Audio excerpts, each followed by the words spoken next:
The year is 2012. You were finally old enough to get yourself a license and hopefully finally be able to get yourself a motorcycle. You've worked at the popcorn stand at the state fair every summer just to grind enough money to be able to afford your very own motorcycle. You've begged your parents to let you ride a motorcycle, and they threatened to kick you out of the house multiple times if you ever to get one, but you want one so bad and you're going to get one. The difference is you don't want what your grandparents drive. You don't want what all grandpas drive and other random dads. You don't want a Harley.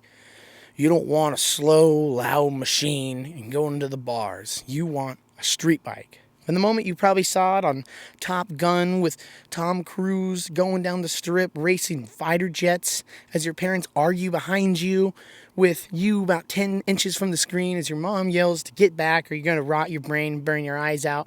That's what you want. Or on your yearly trip as you see street bike go flying past you in between cars as your dad screams and cusses at him for driving like a maniac. That's what you fell in love with. And you finally are able to get one. But what are your choices? It's 2012. There wasn't very many choices. Sadly, there's 3 options here. 1, you could buy what everyone was making at the time.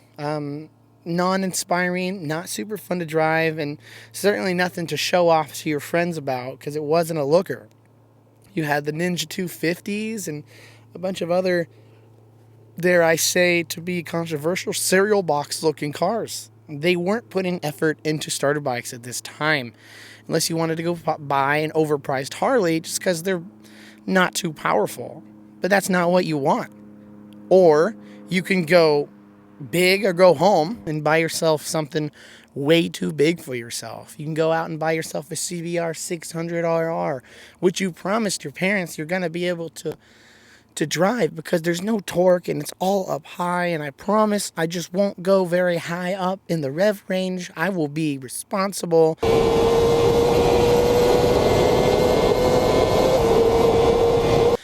And you might just go loop yourself around a tree or you go buy an R6 or a Ducati. Any of these amazing, amazing machines that just are not made for beginner riders. There are prehistoric machines you can ride that are in your MSF course, like Honda Rebels or Kawasaki, old Kawasaki's. There's nothing really for you. Well, it's 2012, and well, Kawasaki saw an opening for something untapped for you, that exact buyer. A good effort shown in the product, starter bike, for someone that wants to get into street bikes. And in 2012, Kawasaki released the Ninja 300, which was so much better and so much bigger than their cereal box 250 that they were making at the time. The Ninja 300 was huge, and the prices showed, because now younger people or people wanting to get into riding could now buy a bike that they were not afraid to show their friends. They were not sad and being like, well, it's only a 300, I'm sorry, I didn't want to kill myself on a big bike.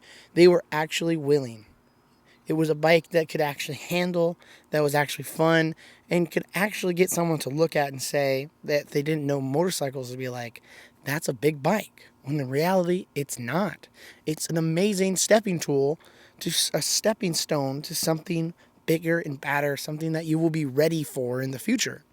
And that was a huge gap in the market that Kawasaki went upon. And of course, the other companies took note. And Honda and Yamaha were not going to let that stand. And well, after the Ninja 300, other companies took notice. Honda, Yamaha, KTM, and just about everyone else wanting a piece of this perfect pie, of this huge market of people wanting to get in motorcycles but not wanting to kill themselves. Who would have known that would have been such a foreign concept? The CBR 300R came out, the RC 390 from KTM, and the Yamaha YZF R3 finally reared its head in 2015. The YZF R3 has 2 generations, if you were to want to call them generations.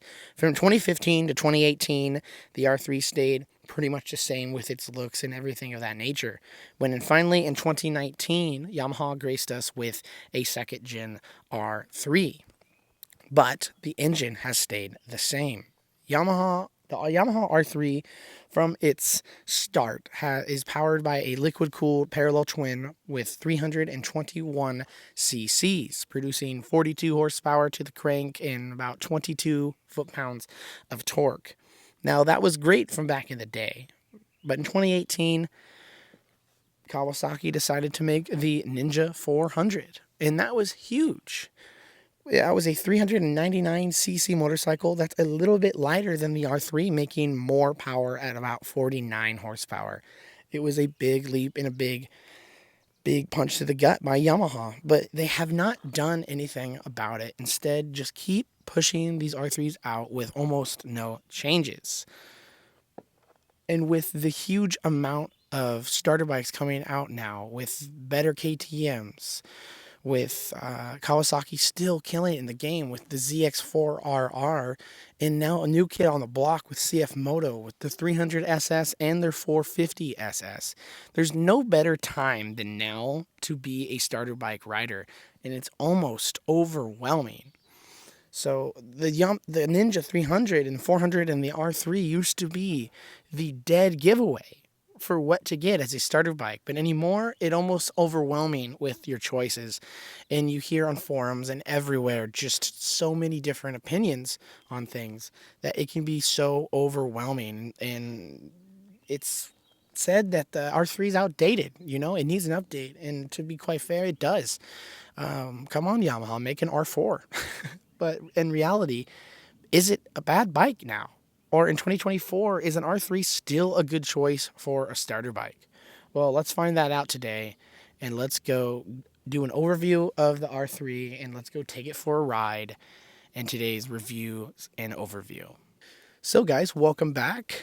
If you guys are new to the channel, I'm Wyatt, or Project Radium. Grab a drink, grab a snack, sit on down, and watch me yap about a motorcycle for a while. I hope you guys enjoy. So again, this is my 2022 Yamaha R3. I've had it for about 2 months and about 2 days.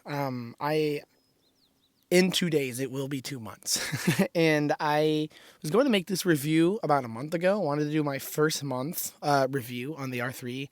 But I wanted to get a little bit more time with the bike. So I decided, let's wait on that and let's do this review now. So again, I've had it about almost 2 months. I've put almost 2,000 miles on it. I'm about, I think, 100 miles away from 2,000 miles. So 1,000 miles a month. So I feel pretty good on it. And it feels great. This is my first bike, if you will, my first street bike. I did own a Honda 110cc 4-stroke dirt bike for a little while when I was a kid. That's where I really kind of learned how to ride a bike. Did not keep it very long, did not get good at it. I haven't rode since, so this is like really my first bike in a very long time, and it's fantastic. So we're going to start with the front. We're kind of going to work our way up and down, all the way down, so we can get a good overview of the R3. If you're brand new with this because you're looking up a review, then welcome. Let's figure out this bike together. Again, so this is a second gen R3. It's 2022. So in 2019 was a refresh. I will be talking a little bit about what's different from this and the first gen, and maybe why you'd want to choose this one rather than the first gen R3. But if you're a really light rider and you really just need a bike to learn on, you can't really go wrong with the first gen. But there are some things I will mention on maybe why you might want to go with this generation rather than the first one. So a 2019 to current, a 2024. Because as of now, in 2024, they have not updated the bike since 2019, and except maybe really small things like the drain plug, for example, is different size. But maybe in 2025, the R4 will be out, but I doubt it. So let's start up here. Tires. So the tires on the R3 is a 110 up front and a 140 in the rear. And in the second gen, they upgraded the tires, so they're a lot better. So that's one huge thing with the first gen and this one, is that the first gen R3 had some pretty crappy tires on it, really hard tire, not really, not confidence inspiring, right? Obviously, Yamaha's thing with these R3s is to make them cheap and sell them cheap, which is beneficial to us in a way that we can buy them for cheaper. But at the same time, it could show sometimes, and it's still Yamaha. Yamahas aren't extremely cheap, so it's not like it's a super deal, especially if they put bad tires on it. I mean, tires are the only thing on a motorcycle connecting you to the road, and there's half as many on a bike than on a car, so you want some good rubber down there. And I will say that this bike is not completely stock, so I will be saying by the end that what modifications is on the bike from a stock one. For example, these tires. My tires are 10 millimeters wider in the front and the rear. So I have a 120 up front and a 150 at the rear. Really helps with confidence. And these are even upgraded tires from the ones that you get on the stock R3, even for the second gen. Now coming to the brakes.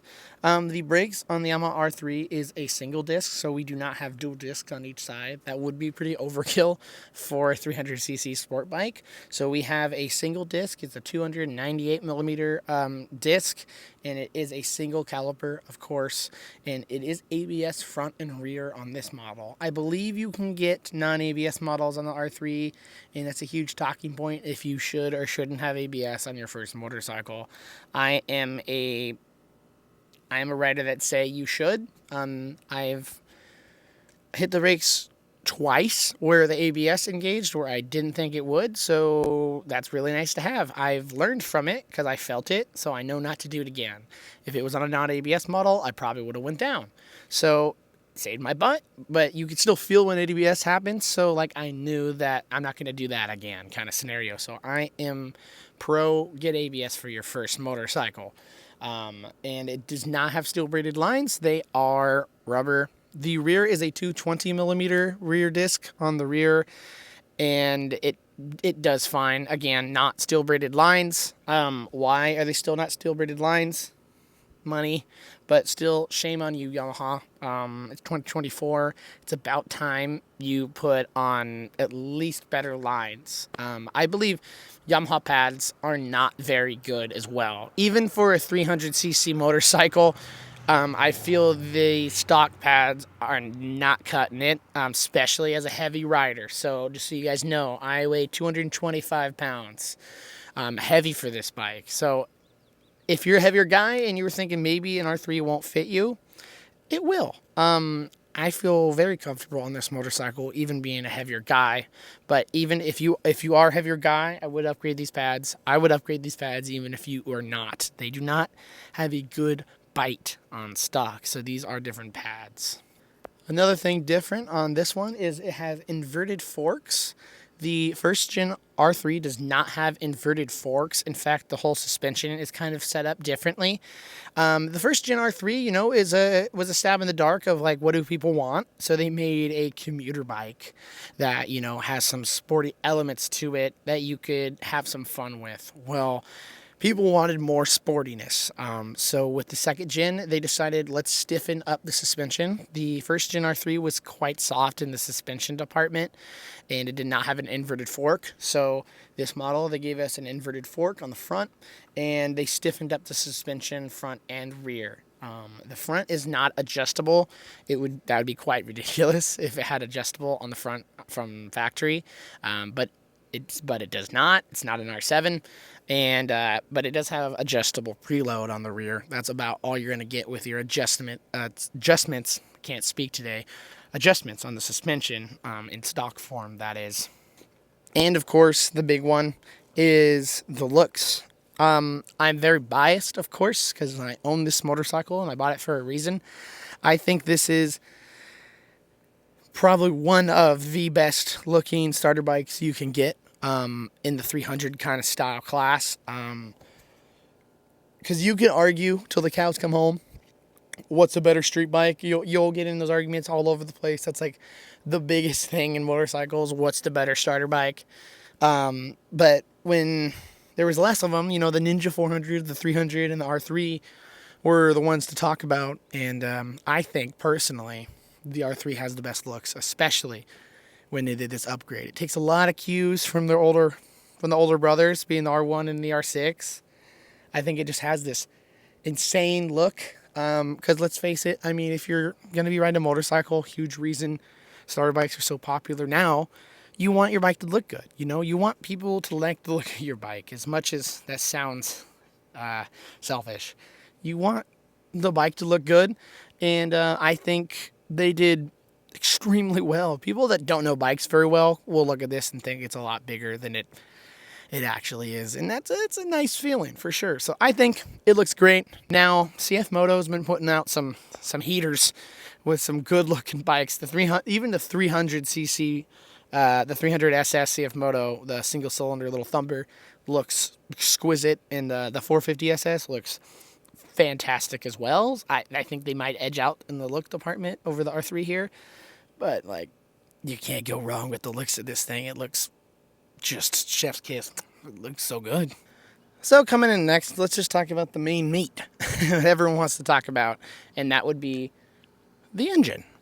The engine has stayed the exact same since 2015 to now. So this engine is 9 years strong, which is the main reason people are talking about the Yamaha being outdated, is definitely the motor being the exact same. And in a lot of ways, I do agree. I think this is what is keeping this thing back if you really, really want full out speed all the time.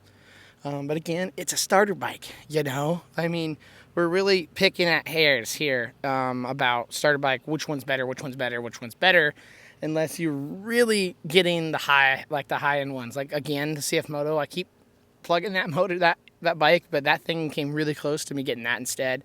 That has 50 horsepower out of a 450cc parallel twin. But anyway, so it has benefits though.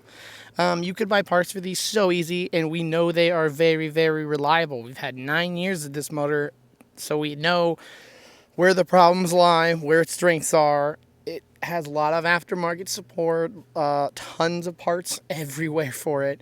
It's very knowable, everything about this motor. So, this is a parallel twin motor by Yamaha, of course, and it produces 321 cc's, which is pretty cool in a way. They don't downgrade you, you know, like the Ninja 300, for example, when it first came out. It might still be, actually, I don't know, was technically a 299cc parallel twin. The Ninja 400 is a 399cc. So instead of Yamaha giving us a 299cc and calling it a 300, they gave us a 321cc and called it a 300, which is, you know, kind of cool. Thank you, Yamaha. That's pretty cool. I had to move spots because my camera overheated, so that's pretty cool. It's been really hot over here. So, what I was saying, this thing to the crank produces about 42 horsepower and about 22 foot-pounds of torque. Again, that's to the crank. With drivetrain loss, which will happen, you're probably looking around 39 horsepower and 19 to 20 foot-pounds of torque. So you will be losing a little bit of power. But again, this bike is not completely stock. We'll get into that as well. It redlines at 12,500 RPMs, which really makes it pretty fun. You still get that, like, sport bike, like, rev it out kind of thing, which is a lot of fun. It's very much Honda motor. There's not a lot of torque. It makes, like, max power at, like, 10,750 RPMs and max torque at, like, 9,000. So it's, like, it truly is rev it out, and it loves to be revved out. Extremely reliable. Lots of aftermarket because they've been around for a long time. And the service margin is about every year do spark plugs and oil change every 3,000 miles. So not the best, but not super bad either. You know, it's a bike, you know what I mean? So that's what it's looking like with the motor. And of course it has a 6-speed sequential manual transmission, a wet clutch. So no transmission fluid or anything. It is all with the oil. So, and I use the stock OEM Yamalube oil as well. I've done my oil change. I've done spark plugs on it as well, which is really annoying to get to. You have to take off all the fairings, all your side fairings. Here, take off the tank, and then you could finally get to them down below. So it's kind of annoying to do the spark plugs, but thankfully you could do them every year and you're good. So thankfully it's not too bad. But so make sure you do those though. And I was able to do it, so you can do it as well. So just so you do know about that. Coming up next is we just have up here basically. So we have clip-ons. They are not handlebars. This was another thing changed on the new models, the 2019 and beyond. The normal ones were, I don't believe they're handlebars, but they might have been handlebars. They're just not as good at clip-ons. These next gen ones had lower clip-ons. So this is a proper clip-on. It feels very nice. Of course, we got our proper controls that you normally would. You know, you got your brights, you got your flashers for your highs, you got your turn signals here, your horn, kill switch, everything like that. We got our hazards here as well. We obviously got our throttle there. And this is a speedo healer. This is not going to come on your stock bike. And these will not come stock as well. They'll just be bolts as well. The dash is a nice upgrade as well. The last gen did not have this dash. This is not an analog dash anymore. It's now digital. And it's quite nice. It's not a TFT like some new bikes have. Again, CF Moto. But it's quite nice. Funnily enough, it actually reflects quite a bit on camera. And it's quite funny because in person, I have never had a problem not being able to see this, even with the sun shining like directly behind me. It's never been a problem for me. So, I mean, we got the gear indicator over here, really obvious. It's very nice. It's big enough to know always what gear you're in. Your speed is nice and large. You don't have to like look around for it. Just a quick glance down, you're gonna see the speed you're going. Super nice. Big, large stack on the top. I think it looks very nice all the way to 12.5. It looks very nice. It has a fuel gauge, which is always a huge plus in the motorcycle world. Got our temp. We got a clock, which I find so nice. It's so underrated having a clock. Like, it's so nice knowing what time it is on the motorcycle all the time. And we got our odometer right there as well. We got a reset button here, and we got a select button here. So you can go, this is our trip. We've only done 10 miles since my last fill up. This is like kind of overall, so 1,700 miles. I did do that late, sadly. This is our miles per gallon currently. This is our average. We're averaging a whole 38 miles a gallon since my last fill up 10 miles ago. So you can kind of guess that I didn't go easy on the bike coming home. 17, this is our oil, so 1778 since last oil change. And again, every 3,000 miles you want to do an oil change. So we're a little over halfway till doing our next one. And then back to the odometer. We got our neutral light here, which is nice and bright. This is the one below it is our blinker. We got it on both sides. This is our oil pressure light. It'll always be on when the bike is not on, so don't worry about that. Below that, check engine. Hope you do not see that. ABS, again, when the bike's not moving or it's not running, that'll be on. Our brights indicator that our brights are on, which is super annoying. I feel like the bulb is brighter than the brights, so that is a complaint. And that is about it. The dash is very simplistic, but very, very nice as well. Seat is pretty comfortable, pretty good cushion. I could go with a softer one, but I mean, it's no 600 seat or anything like that. And as well, the back end here, this is not a stock tidy. This is like a DIY tail tidy kind of thing. The stock one, like everything, goes way out normally. But this is the stock turn signals that I keep meaning to get rid of. Just so you guys do know, this is the TST flush side marker. Usually, these things are also stuck to the side of the bike to make it look absolutely horrendous. So with that being said, I'll do a quick little walk around of what's different with this bike because it's not stock. And then we're gonna go take it for a ride. So again, we're gonna start down here. The tires again are not stock. So I got 220s up front and 250s on the rear. These are Michelin 2CTs. Love these tires to death. They are very confident inspiring, very good tire. I really like them. Again, brake lines and rotor are stock, but I do have a Vesra ZZ front pads on this to give me some way better bite. It's a little overkill, but again, I am a heavier rider. Having more bite helps me out a lot, and I'm very used to them. I very much enjoy the front suspension on this thing. With that would be wrap it up here. Well, actually, no. The shocks here, I do have adjustable front suspension, which again is huge for me being a heavier guy because I needed to get adjusted for my weight. So it's super, super big. Again, that is not stock, that is aftermarket. Coming up here even more, we got Norton levers.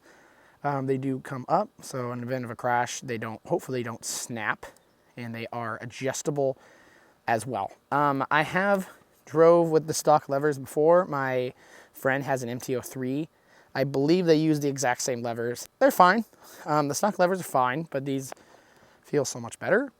And I have Woodcraft lever guards here as well, and Woodcraft handlebar sliders. So hopefully, if I ever drop this thing, it'll hit this and this before it hits the lever, but if it ever does have to hit the lever, hopefully the lever will go up. So hopefully, no bent levers for me.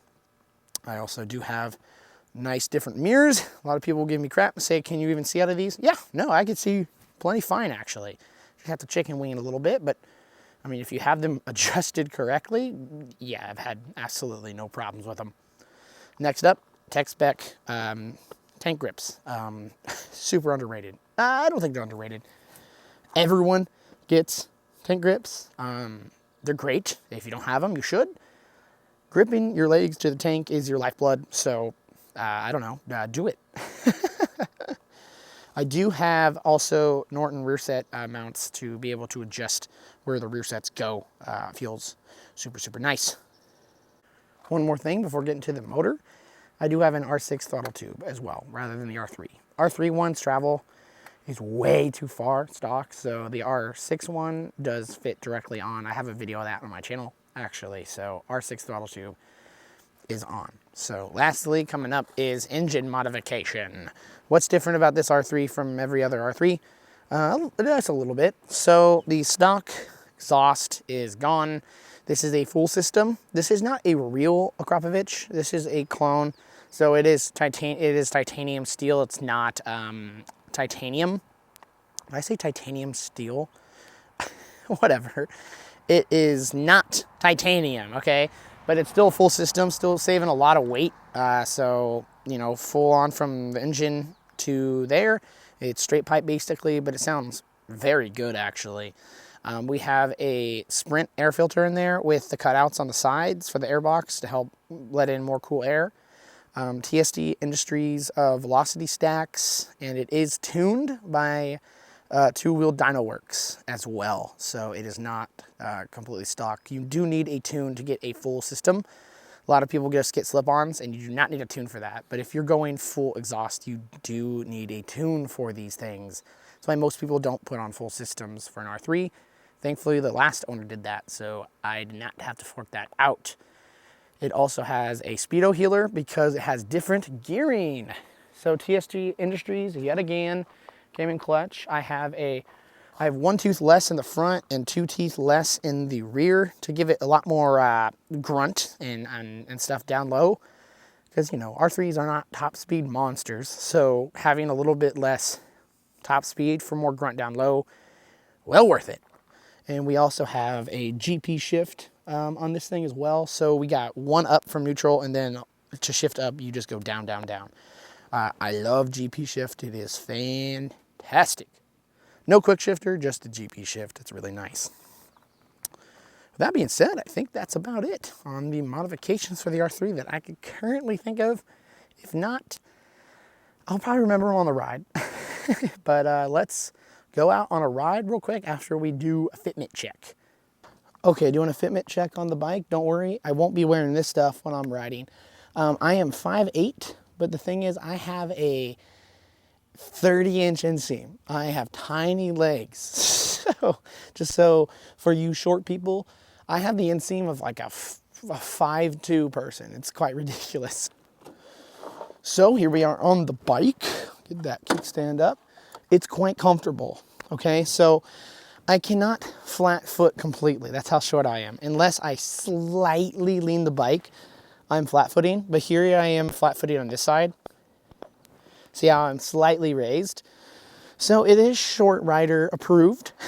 I have a friend that's 5 foot, I think, and she's like kind of on her like ball of her feet, kind of tippy toes in like Vans. So short person approved. It feels quite nice, and the ergonomics and the rider triangle feels very, very nice on this R3. It feels sporty, but it doesn't feel R3 leaned over, right? You don't feel like you're always in race position.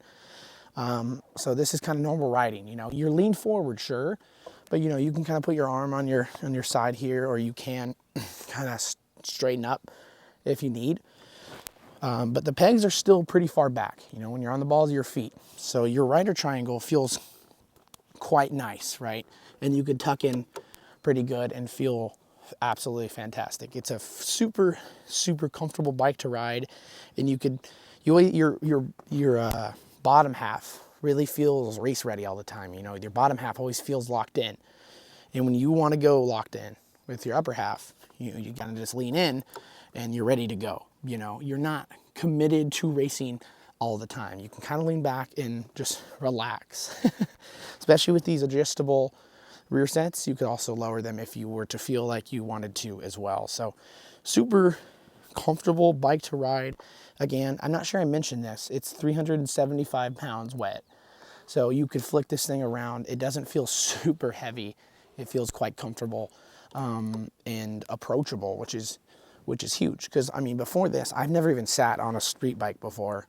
So I was really nervous to see what it felt like to have the pegs all the way back there. And as a really short guy with a tiny inseam and overweight, I was really nervous, but it fits quite well. So short rider approved. I would say if you are really tall, it probably won't fit you. I mean, again, I'm 5'8", and when I'm fully tucked, I could touch my elbow to my leg, you know. But it's super comfortable for me. I think I've seen 5'11" people ride these semi-comfortably. I think if you're over 6 feet, it starts to get a little dicey, and maybe you should look for a taller bike for yourself. But if you're 6 foot below, approved. It's fun. Let's go for a ride. Okay, boys. We are here on the bike. I hope the mic's coming out. It's a little bit different of a spot and some different audio. But here we are on the bike. This is the bike, the motorcycle. I don't know what that is. I just offended all my audience. Here we are. So let's go give this thing a little ride. It is so humid today. It is obnoxious. Anyway, again, this sound here, not completely stock. I got my shoes on. I got my jacket on, my gloves, my helmet.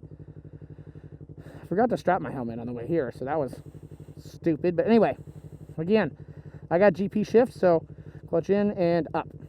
So that's really cool. So the clutch on this bike is super, super easy and super nice. So, oh, by the way, my vents on my helmet are shut for your guys' viewing or listening pleasure. So, clutch is super easy on this bike. That's exactly what I didn't want, by the way. That's why I went this way. Hey, that's okay. It gives me time to talk and show you guys things. So the turn signals are right here. You push it and you push it the way you want to go, and then you push it in to turn it off. I actually really hate the turn signals on this bike. They don't feel good.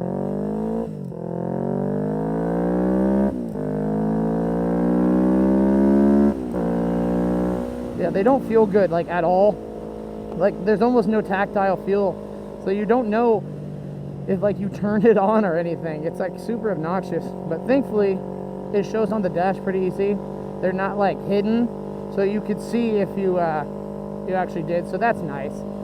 So it'll be blinking in your face if you kept it on, which is super nice. But while we're stuck behind this really slow Jeep, you have to talk about the feeling of the bike. So that's kind of nice. it feels super nice, dudes. I mean, flicking this back and forth is so simple. Tires are probably not all the way warm, so I want it to go crazy.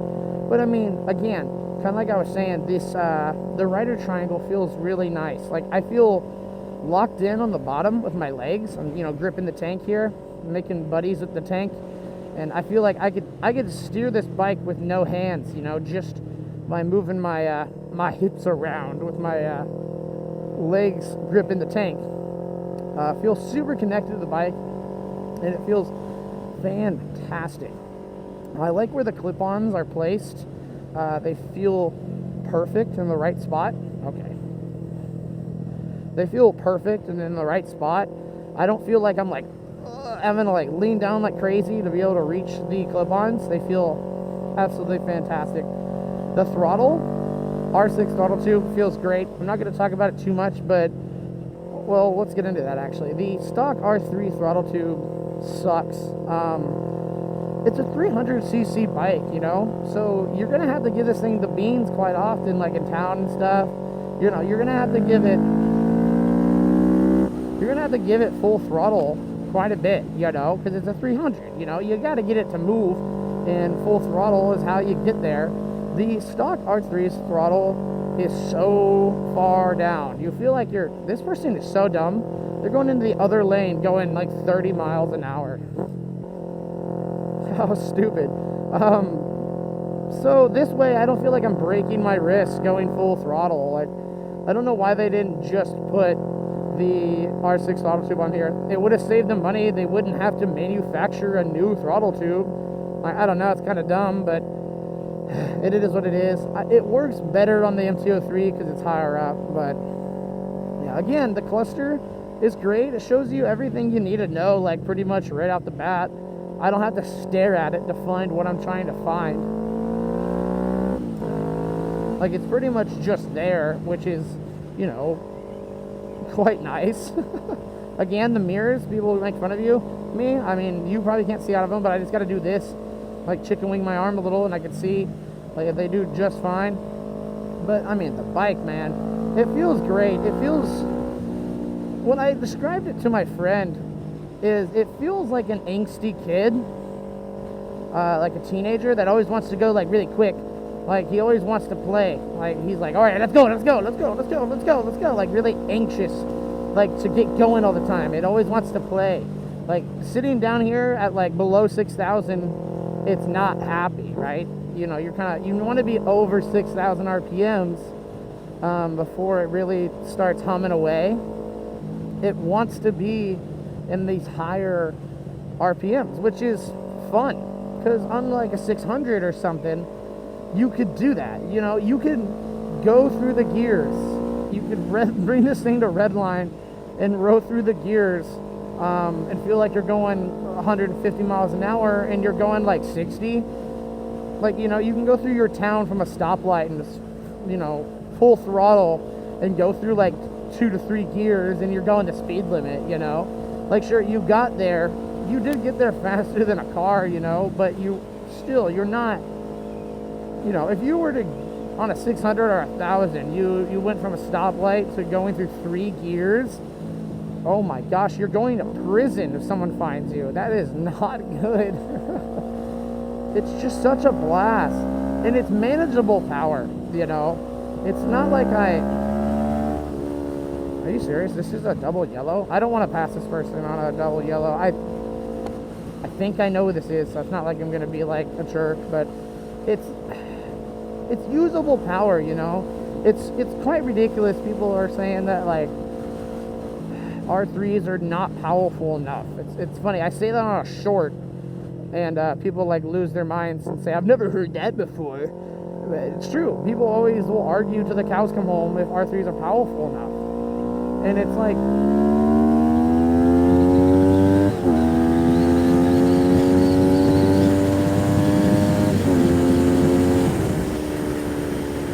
yes. Yes, R3s are powerful enough.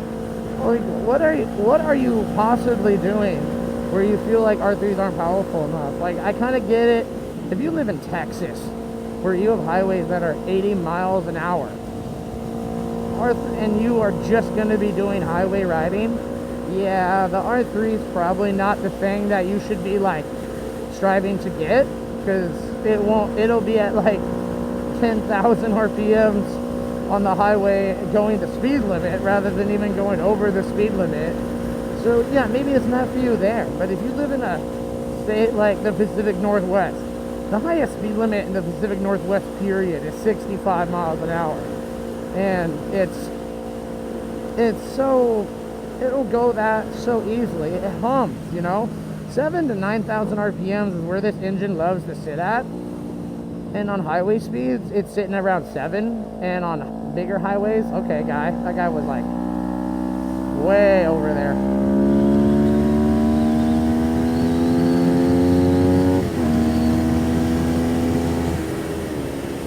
You know, it does the job so fine, and it's so flickable. I mean, we're going 60, and this is so simple. Like I said, it's an angsty teen, man. Everything you do, it just wants to do more. Like, give me more, give me more. This thing doesn't want to go. This thing doesn't want to go slow, and that's what makes it super fun, you know? It doesn't want to go slow, but it's not like you can go cruising speeds on this thing either. It's just a lot of fun, man. It's a blast to ride. I'm kind of at a loss for words of what to say. Like, this is my first bike I'm reviewing, so I can't give you, like, you know, comparing it to other bikes, really, except an MC03, which is, like, the same bike. I rode an FC6 at one point, but on, like, in, like, a parking lot, you know, not, like, on the roads. But you could just feel its lightweight playfulness, you know. There's no wonder why racers want to drive these for practice. Because unlike 600s and 1000s where, you know, you can kind of suck ass in the corners and not try very hard.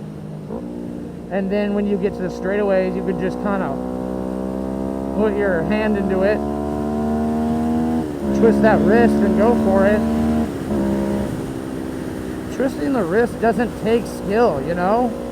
It's the corners, and this thing forces you to. This thing requires you to become a better rider to drive it well. Because you don't have that. You don't have that, well, if I mess up this corner, let's just floor it and we can get away really quick. Like, that's not something you could do on this bike. Like, sure, against, like, this van or something, sure.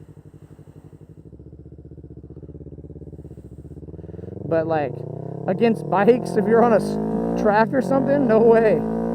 Get in your lane, dude.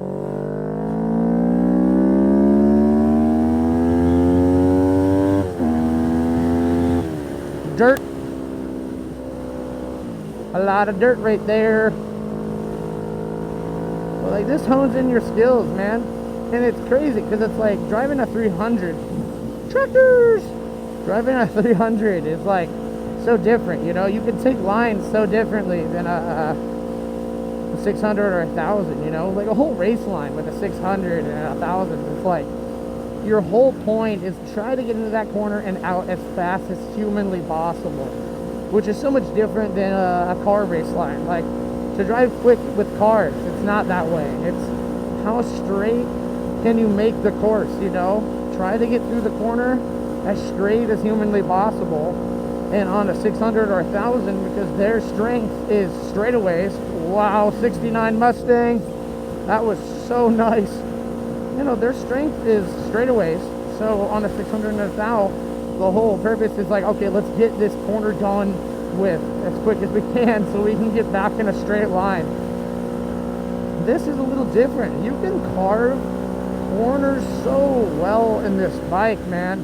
I mean, you'll see videos of guys doing just laps around guys with bigger bikes on these things because they're just so nimble. Like, sure, is the R3 getting outdated? Yes, okay. I will say it. It is getting outdated with all the competition.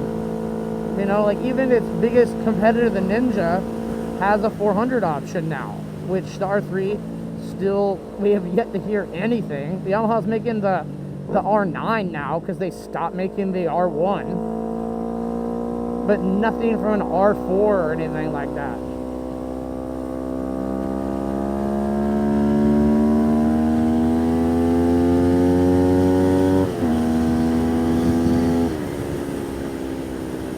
And it's like, will Yamaha make the R4? I don't even know anymore, but that's what I mean. It's getting buried, man. And CF Moto's coming in swinging, and I mean, KTM's always had the Dukes, but those things are so good.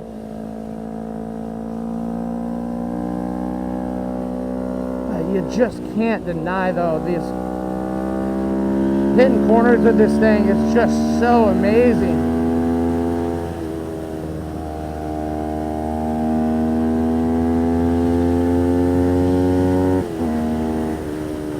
You just can't beat it, man. It's like this thing's getting overshadowed by some other starter bikes, yes.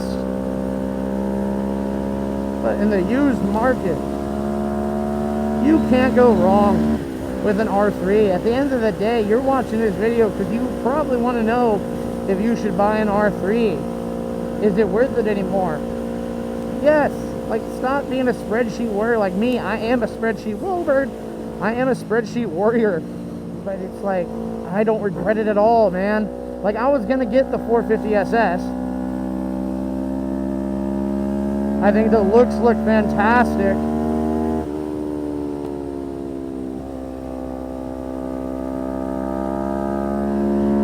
Woo!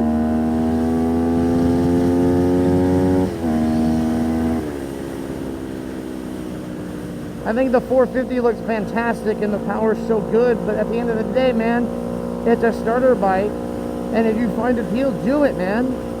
I think at the end of the day, it really comes down to price, man, because at the end of the day, you know, freaking Yamahas have such a markup, because it's Yamaha. Yamaha has the pedigree to, you know, mark up their bikes. They've been around so long. You're really paying for a company, and it sucks because it's like CF Moto's coming in with these amazing bikes for cheaper than Yamaha is, and it's kind of stealing some business away. So, like, yes, Yamaha this is an outdated bike by this point, but it does not mean it's bad by any means. I think the price, again, is a little high. But damn, I mean, you could find these on the used market all day. I mean, I bought this used, again, with 7,600 miles on it. And I'm at 9,500 right now. I'm loving this thing to death. Like, if you could find a good used one for, you know, cheaper than you would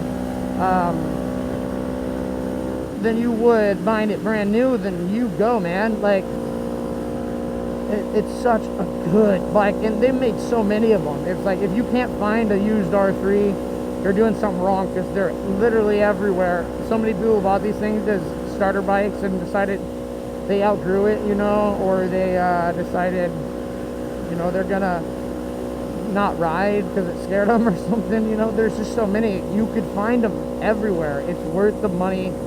Sure, they are getting a little outdated with just how much competition there is. But at the end of the day, it's Yamaha. People keep buying them. Like, I bought one. So they're gonna keep making them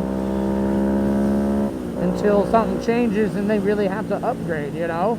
I kind of feel change is a-coming for them, though, because CF Moto has been killing it, and, you know, this one's been going on for 5 years now. The first gen was 4 years before an upgrade, and this one's been going for 5. So I feel like a change is a-coming. Man, it just works. Stop being a spreadsheet warrior and just get the bike, man. Just get the bike.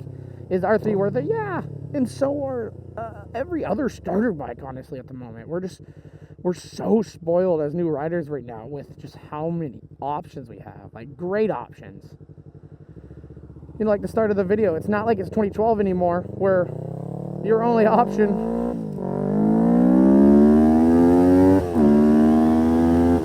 Oh, hold on.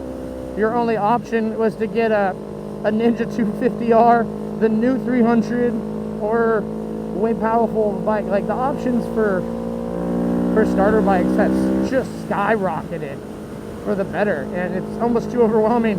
Almost anything you get anymore will be a good choice as long as you really take your time, really do your research, and make sure the bike's good. But if you came for the R3, yes, man, get it. I do recommend you get the second gen, just with the changes with the suspension and the tires especially, but also the looks are way better, and the display I like better. Some people like the analog better, which, you know, opinions are opinions, but I like this better. But really, it comes down to the suspension being stiffer and the better tires is really where I think why you should get a second gen over the first gen. It's really, really quite nice, and the clip-ons are better on the second gen. So I would say make sure you get a 2019 to a 2024 or later if you're watching this in the future. But I mean, yeah, it's a fantastic bike. I mean, with that, I'm just kind of going around in circles by just praising this thing. If I had to make complaints about it,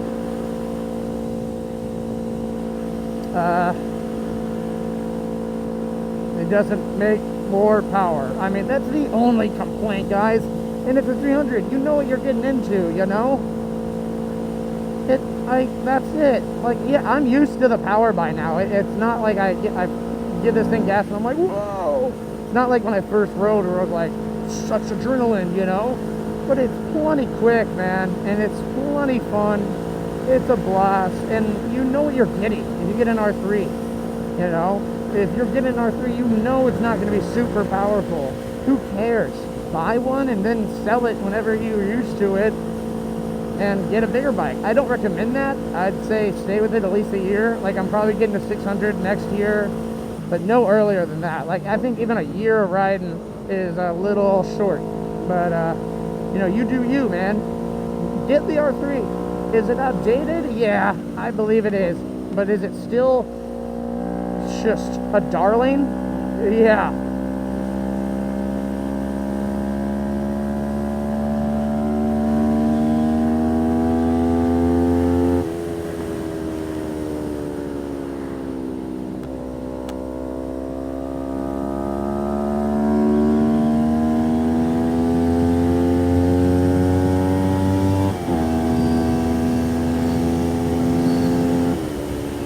Yeah, so with that being said, guys, I hope you guys enjoyed. Hit that like, hit that subscribe, comment down below what you think of the R3. Is it worth it anymore, or is it just plain outdated? I hope to see you guys in the next video. Peace!